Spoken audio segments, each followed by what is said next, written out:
Right, I've decided to use my new snazzy phone to record this, so we'll see what it's like. So a lot has happened actually since that last video on the Gold Coast. Thanks for watching. We had the most amazing holiday. Weather wasn't amazing, but we certainly made the most of it, and it did the trick of us all unwinding, and that's really what the key was.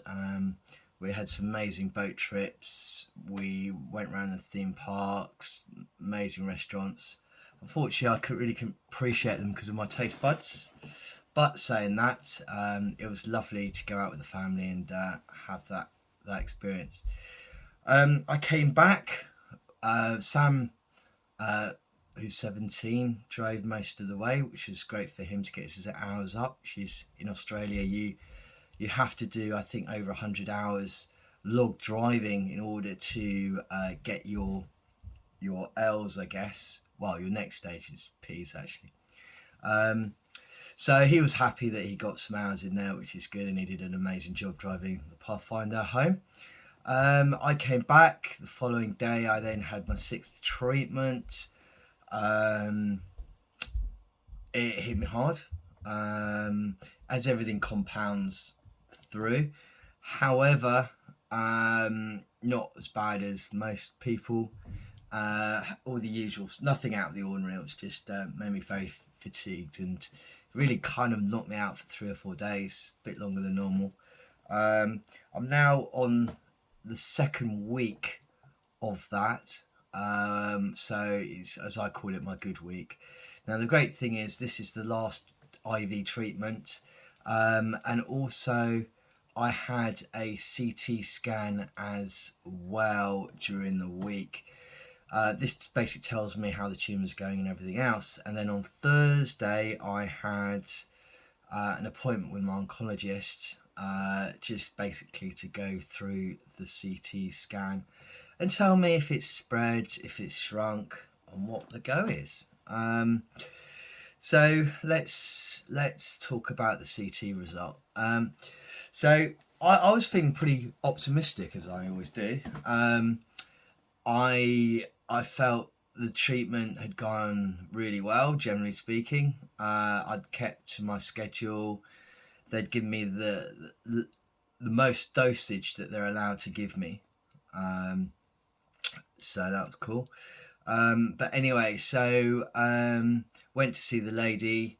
I was telling her what I'd been going through, and she was kind of very happy with everything and my tolerance and things. And I said, well, you should have a CT scan on your computer telling me how I'm doing, and then we could categorically say how I'm doing or not. She goes, I didn't realise you had a CT scan on. Oh, God, rolling my eyes. So actually a bit like this t-shirt, I don't know if you could see it there. But anyway, a bit faster. She then eventually managed to find it on the system, and it came up, and she started going through it. As you know, they have kind of slices through the body, so she was kind of going through each slice.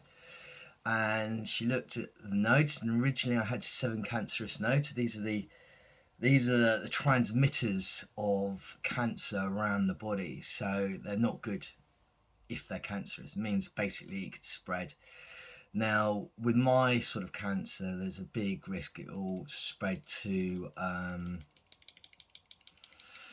the liver and the lungs. So anyway, she came through that, and she said, no, hasn't spread. And the good thing is those nodes have completely disappeared. So I have no more cancerous nodes, which means effectively that cancer can't be transmitted outside my local area.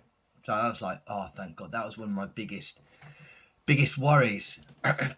Excuse me. There's a slight line going across the screen. I think it's because I've got this phone in the stand, and I've cut half the lenses off, and that's probably why. But anyway, I'll carry on. All right. So that's amazing. So then we get to the main event, the tumour.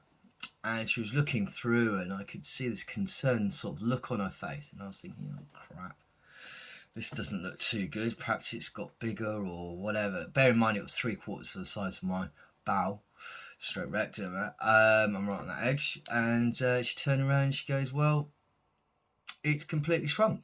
It's on the scan. If you didn't know you had cancer, you'd say you hadn't got cancer. All you could see is a slight increase on the rectal walls, which is also where I assume the scar tissue is, or where the tumour's kind of collapsed to. I don't know. But she said no, that's within normal bounds. So I was kind of in shock. I was like, wow, this is amazing. For it to disappear, you know. So she said, however, that's great news. It's great news. However, we still got to do the radiation because you're young, and it is a very aggressive cancer, and it will come back if you leave it, statistically. So therefore, you know, we recommend that we do the full 6 weeks of radiation and surgery at the end. So that's what's going to happen. So I've got an appointment in 3 or 4 weeks' time with the radiation people. I'm going to have, as you know already, 6 weeks of daily radiation and oral chemo. The oral chemo will be pretty, not as harsh as what I have been having. So I was told, you know, you should be fine. You know, they were very pleased. Generally, obviously, they were very, very pleased, and they felt that the radiation treatment, the side effects are fatigue, but they and diarrhea, I think they said, but they felt I should be okay. So that's, yeah, so it's amazing news, absolutely unbelievable news. So it's the best, to be honest. I could not have expected for anything more. So, guys, thank you so much for all your support, prayers, everything else. Much appreciated, and I'm just over the moon that we got that result. I could not have dreamed of anything better. That was the dream appointment that you wanted to hear. And I just feel so lucky that it's come through. So had some thanks for guys studying through some crazy teas or family things which help shrink tumours and things. So I've been drinking that, and then there's Dr. Red, which is a concentrated blueberry mix that I've been drinking as well to help them. But all these things, plus me being very active, I think really helps me. Still cycling 20Ks, having a full-time job. They can't believe I'm doing that still, and I've got these other things going on the side. So I think the secret is just keep busy and positive mindset. But anyway, there's enough about that. So that was good. So I was a bit euphoric from that, and then we find out the following weekend that Nick had a bit of a sore throat, and so she did a COVID test, a rat test, and she's got COVID, which is now spread to Abby. So they're self-isolating in their rooms. I am now living, so you can see the bed behind me, in my room. So I live in here now, basically. Sam hasn't got it, he's next door, so we're kind of servicing the COVID patients with meals, barbecues, and everything else. They're not allowed in the kitchen, it's too much of a risk. So they stay in their rooms, and we're feeding them stuff. So we've got to self-isolate for a week.